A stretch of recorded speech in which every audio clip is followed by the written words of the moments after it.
এটাই হচ্ছে বারোদি লোকনাথ ব্রহ্মচারীর আশ্রম। দেখুন কত সুন্দর এই আশ্রমটা, দেখুন কত সুন্দর এই আশ্রমটা।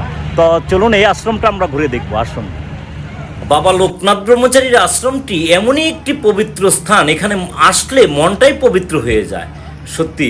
তাই আমি মাঝে মধ্যেই এই বাবা লোকনাথ ব্রহ্মচারীর টানে আমি ছুটে আসি এই বারোদি লোকনাথ ব্রহ্মচারীর আশ্রমে। এটা বাংলাদেশ নারায়ণগঞ্জ জেলায় এই আশ্রমটি। তো আমরা এখন বারোদি লোকনাথ ব্রহ্মচারীর আশ্রমের এই পুকুরের, খুব সুন্দর একটি পুকুরের বাবা ভোলা মহেশ্বরের বিগ্রহটা আমরা আগে দেখব। দেখুন কত সুন্দর পদ্মফুল, পদ্মফুলের মধ্যে বাবা ভোলা মহেশ্বরের বিগ্রহটি। এই পুকুরটা কিন্তু আপনার পুরো আশ্রমটার সৌন্দর্যটাই বাড়াই দিয়েছে। তো চলুন আমরা এখন খুব সুন্দর করে একটি দুর্গা মন্দির করা হয়েছে, সেই দুর্গা মন্দিরের আমরা দুর্গা মায়ের বিগ্রহটি দেখব। দেখুন কত সুন্দর করে এই দুর্গা মন্দিরটা করা হয়েছে, ভিতরটা আরও সুন্দর এই দুর্গা মন্দিরটা। তো চলুন আমরা দুর্গা মন্দিরই ঢুকবো এখন। আর এই আশ্রমটি সত্যি, যেটা না বললেই নয়, জাতি ধর্ম নির্বিশেষে এই আশ্রমে সবাই আসে। এটা আসলে খুবই ভালো লাগে এই আশ্রমে আসলে। তো কথা বলতে বলতে আমরা চলে আসছি দুর্গা মন্দিরে। দেখুন কত সুন্দর দুর্গা মন্দিরের ভিতরটা, দেখুন কত সুন্দর এই দুর্গা মন্দিরের ভিতরটা। দেখুন দেখুন আমি উপরটাও দেখাচ্ছি, দেখুন কত সুন্দর। তো চলুন আমরা এখন মায়ের বিগ্রহটি দেখব, দুর্গা মায়ের বিগ্রহটি আমরা দেখব। দেখুন কত সুন্দর এই মায়ের বিগ্রহটি, আমি জুম করে দেখাচ্ছি। দেখুন জয় মা দুর্গা, জয় মা দুর্গা, কত সুন্দর এই মায়ের বিগ্রহটি। তো চলুন আমরা এখন বাবা লোকনাথ ব্রহ্মচারীর মেন মন্দিরের মেন বিগ্রহটাই দেখব।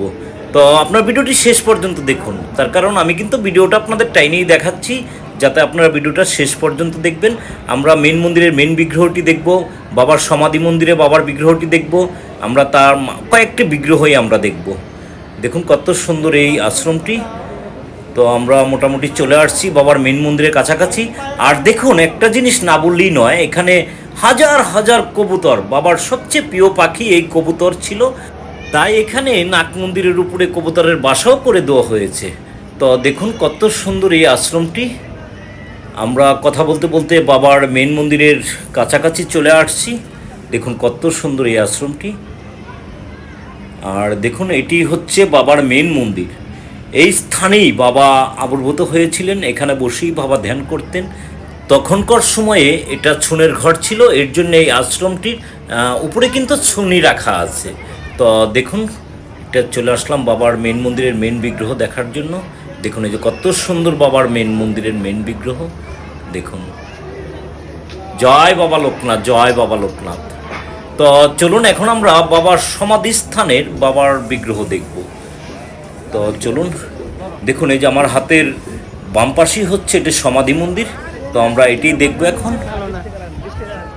দেখুন দেখুন সমাধি মন্দিরটা কত সুন্দর করে সমাধি মন্দিরটা করা হয়েছে। দেখুন আমি ভালোভাবে দেখাচ্ছি, আমি একেবারে সামনে নিয়ে আসছি। দেখুন এই যে বাবার সমাধি মন্দির, আর দেখুন এই যে সমাধি মন্দিরের বাবার বিগ্রহটি আমি জুম করে দেখাচ্ছি। দেখুন জয় বাবা লোকনাথ, জয় বাবা লোকনাথ। দেখুন কত সুন্দর এই বাবার বিগ্রহটি, জয় বাবা লোকনাথ। তো এখন আমরা বাবার সমাধি মন্দিরের পাশেই হচ্ছে আর একটা সমাধি মন্দির।